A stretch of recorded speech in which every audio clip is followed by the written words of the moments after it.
বাচ্চাদের টিফিনে, চায়ের টেবিলে, অতিথি আপ্যায়নে, সকাল বিকেলের নাস্তায় ঝটপট ঝামেলা ছাড়া নিজের হাতে বানানো চকলেট এই প্যানকেক খেতে কার না ভালো লাগে। আসসালামু আলাইকুম, আমি সাথী, আপনারা দেখছেন সাথী কুকিং স্টুডিও। আমাদের আজকের রেসিপি চকলেট প্যানকেক। এই কেকটা বানানো খুব সহজ। পারফেক্ট রেসিপিতে চকলেট প্যানকেকটা বানিয়ে দেখাবো। আশা করছি প্রত্যেকের ভালো লাগবে। ভালো লাগলে ফ্রেন্ডস ফ্যামিলির সাথে ভিডিওটা শেয়ার করবেন, লাইক কমেন্ট করে যাবেন। আর যারা এখনও চ্যানেল সাবস্ক্রাইব করেনি চাইলে চ্যানেল সাবস্ক্রাইব করে রাখতে পারেন। আজকে প্যানকেক বানানোর জন্য নিয়ে নিচ্ছি 2টো ব্রয়লার মুরগির ডিম। আপনি চাইলে 2টো হাঁসের ডিম নিতে পারবেন। দেশি মুরগির ডিম নিলে 3টি অথবা 4টি ডিম নেবেন। এবার নিয়ে নিচ্ছি মেজারমেন্টের 250 গ্রামের কাপে 1 কাপ চিনি। এটা হাফ কাপ, 1 কাপটা পাচ্ছি না, তো হাফ কাপে দুবারে আমি 1 কাপ চিনি নিয়ে নিচ্ছি মেজারমেন্টের 250 গ্রামের কাপে 1 কাপ লিকুইড দুধ। নর্মাল পানির সাথে দুধের গুঁড়া মিশিয়ে ঘন করে এই দুধটা বানিয়ে নিচ্ছি। আপনারা লিকুইড দুধ দিলেও জাল করে ঘন করে তারপর ঠান্ডা করে তারপর এখানে ব্যবহার করবেন। আচ্ছা, নিয়ে নিছি মেজারমেন্টে 250 গ্রামের কাপের 1 কাপের 4 ভাগের 1 ভাগ সয়াবিন তেল আর 1 চা চামচ ভ্যানিলা এসেন্স। চকলেট এসেন্সটা বাসায় নেই, তাই আমি ভ্যানিলা এসেন্সটাই দিছি। আপনারা চাইলে এখানে চকলেট এসেন্সটাও ব্যবহার করতে পারবেন, সেক্ষেত্রে আরও ভালো হবে, কারণ এটা চকলেট কেক। আচ্ছা, তারপর সব কিছু একসাথে প্রায় 10 মিনিটের মতো এভাবে নেড়ে নেড়ে মিশিয়ে নিচ্ছি। খুব ভালো করে মেশানো শেষ। এবার দেখুন একটা চালনি নিয়ে নিচ্ছি। আগে থেকে যতই চালা থাক এই পর্যায়ে চেলে নেবেন। তো এই চালনির মধ্যে নিয়ে নিচ্ছি মেজারমেন্টের 250 গ্রামের কাপে 2 কাপ আটা। আপনারা চাইলে আটার জায়গায় ময়দা নিতে পারবেন। নিয়ে নিচ্ছি মেজারমেন্টের 250 গ্রামের কাপের 4 ভাগের 1 ভাগ কোকো পাউডার। নিয়ে নিচ্ছি 1 চা চামচ সমান করে বেকিং পাউডার। এবার এগুলোকে চেলে নিচ্ছি। এভাবে সিরিয়াল মতো সব কিছু করবেন, তাহলে আপনার কাছে ঝামেলা লাগবে না, কাজটা সহজ লাগবে। আচ্ছা দেখুন, চেলে নেওয়ার পরে এখানে কোকো পাউডার বা বেকিং পাউডার দানা দানা থাকতে পারে, সেক্ষেত্রে হাত দিয়ে ভেঙে দিবেন। আর এই ভেঙে দেওয়ার জন্যে এই চেলে নেওয়াটা অবশিষ্ট অংশ ফেলে দিচ্ছি। এবার এগুলোকে এক সাইড থেকে ঘুরিয়ে ঘুরিয়ে ধীরে ধীরে মিশিয়ে নিচ্ছি। ভিডিওটা অনেক বড় হবে, তাই আমি এখানে টেনে দিয়েছি। অনেক ঘন ঘন মনে হবে যে আমি মেশাচ্ছি, কিন্তু তা না, আমি সময় নিয়ে আস্তে আস্তে এক সাইড থেকে মিশিয়ে নিচ্ছি। আর মেশাতে হবে খুব ভালো করে, যাতে করে দানা দানা বা জমাট ভাব না থাকে। মেশানো শেষ। এই পর্যায়ে দিয়ে দিছি লবণ।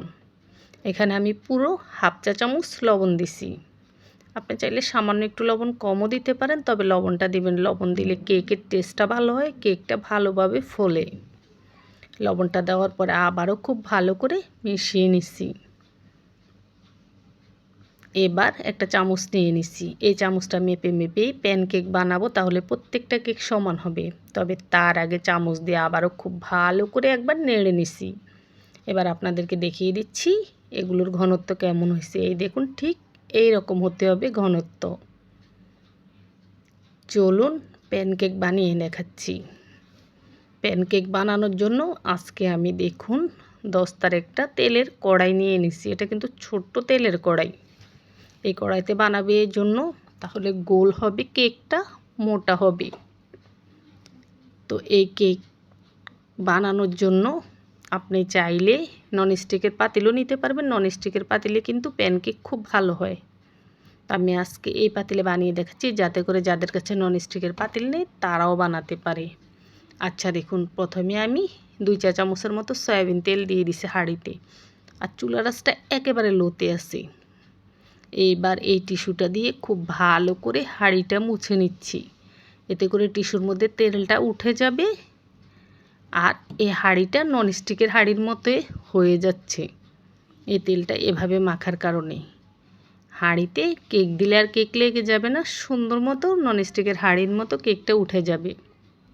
আশা করছি বুঝতে পেরেছেন।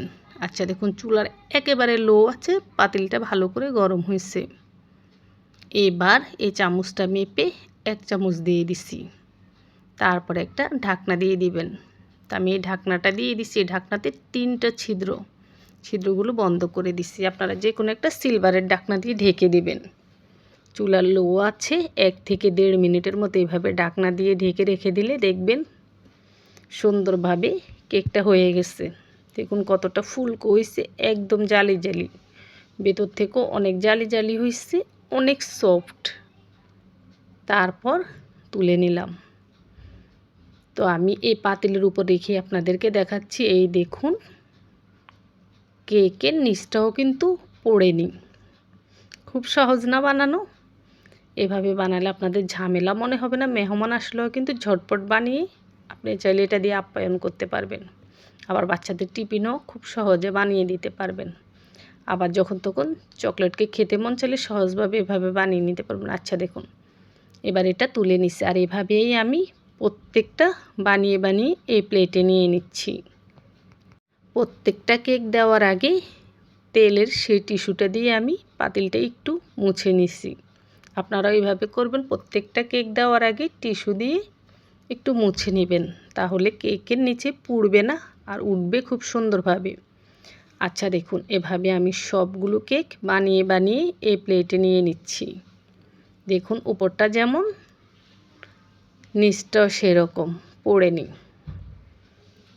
দেখলেই খেতে মন চায়। কার কার খেতে মন চায় কমেন্টে বলে যান। আর আপনারা চটজলদি বানিয়ে ফেলুন, বানানোর পরে বুঝতে পারবেন কতটা পারফেক্ট এই রেসিপিটা। প্রত্যেকটা কেক বানানোর আগে টিস্যু দিয়ে তেল দিয়ে হালকাভাবে একটু মুছে নেবেন। আর চুলার আঁচটা একদম লোতে রাখবেন। এই 2টা জিনিস যদি মনে রাখতে পারেন, এই রকম সুন্দর সুন্দর প্যানকেক আপনিও বানিয়ে ফেলতে পারবেন সহজভাবে।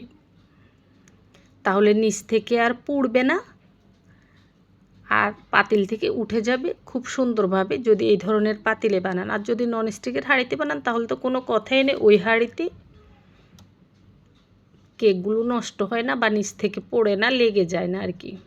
আচ্ছা দেখুন, তো আমি 2-3টার মতো কেক খেয়ে ফেলছি, আর বাকিগুলো এখানে নিচ্ছি। একটা কেক ভেঙে দেখাচ্ছি। দেখুন ভেতরটা দেখুন, একটু খেয়াল করুন, এতটা জালি জালি, আমি নিজেই অবাক হচ্ছি, এত ভালো হয়েছে মাশাআল্লাহ করে।